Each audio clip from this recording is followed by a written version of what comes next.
Gold trusted gold buyers. మీరు తాకట్టు పెట్టిన బంగారాన్ని విడిపించి ఈ రోజు ఉన్న మార్కెట్ ధరకు కొనబడను. మీరు ఒక చెత్త క్రియేట్ చేశారు కదండి, అందులో నుండి ధనుష్ను అమ్మాయి రష్మిక బయటికి వస్తారు కదా, అది నిజమైన చెత్త అంటారా? అది అంటే నిజంగా దంపేయాడండి చెత్తకుండే. మేము వీళ్ళు వచ్చిన చోట కొన్ని క్రియేట్ చేసాం అనమాట. కానీ ఆ ఏరియా అదంతా చెత్త ప్రదేశం మొత్తం.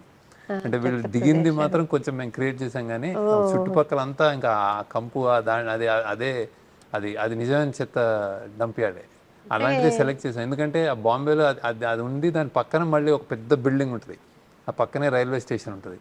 సో అలాంటిది నిజంగానే చెత్త డంప్ యార్డ్ అనమాట. అన్ని వ్యాన్లు వస్తుంటాయి, డంప్ చేస్తూ ఉంటాయి. దాని పక్కన మనం కొంచెం వీళ్ళు వెళ్ళే విధంగా కొంచెం చదువు చేసి, కొంచెం నడిచేటట్టు చేసి కొంచెం అని చేసాం. కానీ అక్కడ వెళ్ళడం చాలా ఇంపాసిబుల్ అండి, చాలా కష్టతరం. మిమ్మల్ని మెచ్చుకోవాలి, యాక్టర్స్ని చాలా మెచ్చుకోవాలండి. ఇద్దరు హీరోయిన్ ఆమె చాలా పెద్ద రోల్స్ చేస్తున్న హీరోయిన్. ఆమె ధనుష్ ఇద్దరు వచ్చారు.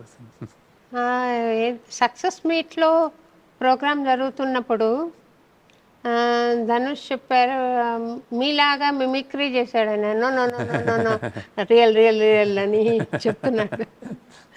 రియల్ చెత్త ఉంది, కానీ వాళ్ళు మేనేజ్ చేశారు అక్కడ. చుట్టూ వాళ్ళు ఉన్న ప్రదేశం మటుకు మేము కొంచెం క్లీనప్ చేసి దాన్ని దిగేటట్టు చేసాము. లేకపోతే దిగబడిపోతారు కదా, అట్లా దిగకుండా కొంచెం వేరే వేసి అట్లా చేసాము. అంటే రియల్ ఎఫెక్ట్ రావడానికి ఆర్టిస్టులు ఎంత కష్టపడతారా. అండ్ ఈ సినిమా మొత్తం చాలా ఎక్కువ బాంబేలో రోడ్స్ మీద అవి చేసాం. అన్నీ చేశారు వాళ్ళు. నాగార్జున గారు కూడా ఇద్దరు అందరూ. ఆ విలన్ పాత్ర వేసిన అతను కూడా జిమ్ సర్ మళ్ళీ లాస్ట్కి అడుక్కోవడం బాంబే రోడ్ల మీద అతను అడుక్కుంటున్నప్పుడు నిజంగానే అడుక్కున్నాడు అతను. ఆయన విలన్ పాత్ర వేసిన నీరజ్ అని క్యారెక్టర్ జిమ్ సర్ అతని పేరు జిమ్ సర్, హిందీ యాక్టర్. అతను కూడా అంటే తెలుగు బై హార్ట్, అసలు వర్డ్స్ ఎంత సెంటెన్స్ ఉన్నా బై హార్ట్ చేసి చెప్పేవాడు. ఆయన కూడా ఒక విలన్ గా ఎంత రాణించారో అందులో. చాలా వికృతంగా చూపులు పెట్టడంలో కానీ. అతను ఇప్పుడు పెద్ద పెద్ద మీసాలు ఉండి భయంకరంగా ఉండాడు అతను చేసే పని అతను నమ్ముతాడని. అంటే వీళ్ళందరూ అనవసరం ఈ దేశానికి, వీళ్ళు ఉన్నా ఒకటే లేకపోయినా ఒకటే అన్నంత అహంభావి అతను. ఒక కోర్ గ్రీడ్, డబ్బు కావాలి అంతా నాది నాది నాది అనే పాట. నాది నాది నాది అన్న పాటకి మాతృక ఏదైనా ఉందా? మాతృకి నేను యాక్చువల్లీ రెఫరెన్స్ నాకు ఒకటి బాపు గారు నేను మాతృక ఏం లేదు, ఆ ట్యూన్ నాకు ఎందుకో రిజిస్టర్ అయింది అనమాట. అలాంటిది కావాలని. అందులో ఇప్పుడు ఏదో చిన్న పాత పాట ఏదో చేవనాది చేతనాది అలా వస్తుంటుంది అనమాట. అలా అనుకున్నాను. బాగుందండి ఆ పాట కూడా.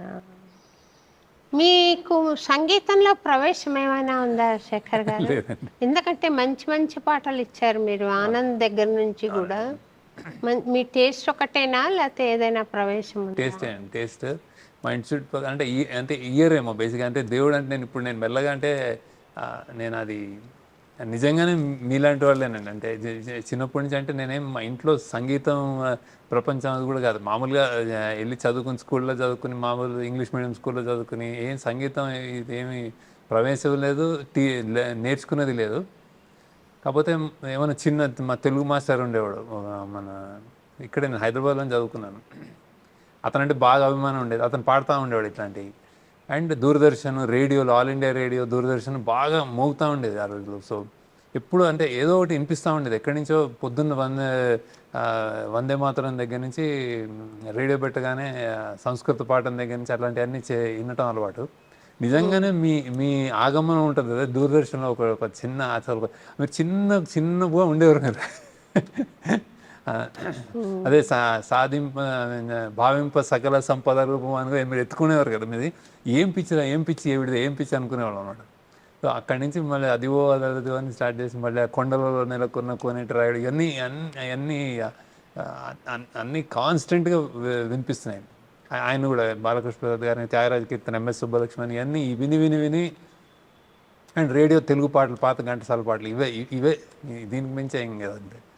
దీనికి మించి చాలా సంతోషం. మీకు అన్నమాచార్య కీర్తనలు చాలా అందులో నేను పాడిన కోట్ చేస్తుంటే నాకు చాలా సంతోషం కలుగుతుంది. కృషికి కొంత ఫలితం ఉంది. మీరు చిరుతున్న వాళ్ళ చిన్నక్క మీలో ఒక ఫోకిష్ ఉండేది, ఒక మోడర్నెస్ ఉంటుంది. డింగ్ డింగ్ డింగ్ అని ఒకటి పాడారు. అది ఏంటి డింగ్ డింగ్ డింగ్ అనేది ఒకటి ఉంచేది. మీరు అదేం పాట గుర్తు రావట్లేదు నాకు.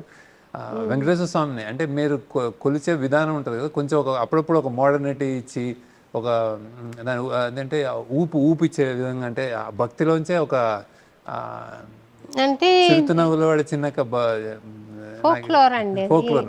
మామూలుగా తోడి అంటే తోడి రాగం చాలా గమకంతో కూడుకొని గంభీరంగా ఉంటుంది. ఆ స్కేల్ని తీసుకుని నేను ఫోక్లోర్గా మలిచాను అనమాట. ఎందుకంటే ఆయన చిరుత అన్నట్ల చిరుత నవ్వుల వాడు చిన్నెక అంటున్నాడు, చిన్నక్క అన్నట్ల. ఆ గ్రామ్య భాషలో ఆయన పాడినప్పుడు మనం కూడా దానికి ఫోక్లోర్ లాగా ఇస్తే బాగుంటుందని, అవన్నీ దైవీకంగా వచ్చినవేనండి. స్వామివారి తందనాది ఫిలాసఫీ ఆల్మోస్ట్ ఇప్పుడు మన కుబేరాలో చెప్తుందండి, అందరూ ఒకటే అన్నట్టే కదా బేసిక్గా. ఇప్పుడు ఫైనల్గా అంత గొప్పోడు, ప్రపంచాన్ని శాసిస్తానన్నాడు, ఏదైతే మన అడుక్కునేవాడికి ఒక చిన్న 2 కట్టెలు చేసి పంపిరా, వచ్చే జన్మ కూడా నాకు అడుక్కునే జన్మ లేదనేవాడు. అతను అపర కుబేరుడు, ప్రపంచానికే శాసించేవాడు. ఆ చావు చెత్తకుండలో కట్టెలు కూడా లేని చావు అది బేసిక్గా. అలా అదే నేను అంటే అలాంటి సమానత్వం ఉంటుంది కదా ఇక్కడ, అది జరిగినట్టుంది. అన్నమాచార్య కీర్తన అది నాకు నోట్లోకి రావట్లేదు కానీ బ్రహ్మనొకటేలో మొత్తం చెప్పేశాడు ఆయన. అయితే ఈ మండన్న పాత్ర కూడా చాలా బాగా మలిచారండి. అమ్మాయి ఈ డబ్బులు తీసుకొని పో అంటే కొంచెం సంతోషం చూపిస్తుంది, ఆ డబ్బులు వచ్చాయని. కానీ పాపం చివరి దాకా ఉండి నువ్వు ఇది తీసుకెళ్ళిపోయి నువ్వు మంచి వ్యాపారం చేసుకో ఎక్కడన్నా అని చెప్పడం తన వ్యక్తిత్వాన్ని చూపించే లక్షణంగా మీరు పెట్టారు. చాలా మంచి క్యారెక్టర్, మంచి పాత్రగా మిగిల్చారు. ఎప్పుడు నా చావు నేను చేస్తాను, నీ చావు నువ్వు చావు అనకుండా అమ్మాయి చివరి దాకా అంటూనే కూడా అలాగే ఉంది. ధనుష్తో పాటి మంచి పాత్ర అండి ఆ అమ్మాయిది కూడా. తనకి ఇంతవరకు అలాంటి పాత్ర, వాల్యూ బేస్డ్ పాత్ర చేయగలుగుతుంది, ఏదైనా చేయగలుగుతుంది అండి ఆవిడ. ఇది ఫస్ట్ మంచి పాత్ర. అంటే అమ్మాయిలు మేము అడుక్కుంటాం ఏదో విధంగానే అదొక చెప్పడం.